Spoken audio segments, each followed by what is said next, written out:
Hi, I'm Katarina Schilling, MS LMFTA. Two of my main specialties are masculine socialization and religious and sexual shame. In terms of masculine socialization, oftentimes we're essentially given scripts or narratives from the time that we're babies. And we go our whole lives hearing these, whether it's from our parents or from society at whole. And sometimes they work with us well when we're kids, sometimes they don't. But oftentimes when we get into adulthood, they aren't necessarily fitting all that well. And so one thing that I really like to do in my sessions with clients is explore these scripts, explore these narratives with people, and determine the ways that they feel like they're fitting and the ways that they feel like they're not really fitting.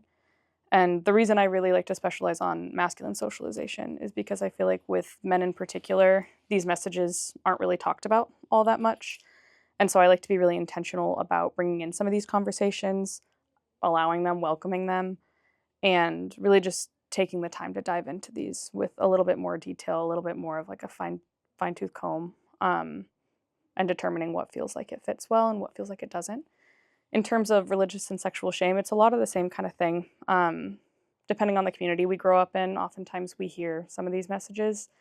And again, oftentimes when we get into adulthood, it doesn't really work out very well for us, particularly around sex. A lot of the messages can be pretty shaming and really get in the way of the way that we see ourselves and kind of just live in the world.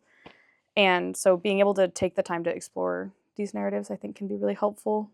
When I am working with people, the way I show up in session is generally really curious. I ask a lot of questions. I'll kind of dig into some details there. But really, any kind of topic is welcome. Something that's really important to me is having a shame-free environment. I never want to be someone who's going to add any shame. I want to be kind of an exception in that way, especially because related to sex, there's a lot of shame in most of the messages that we hear. And so to have any kind of experience where we can talk about these things freely without shame, I think can be really reparative and impactful.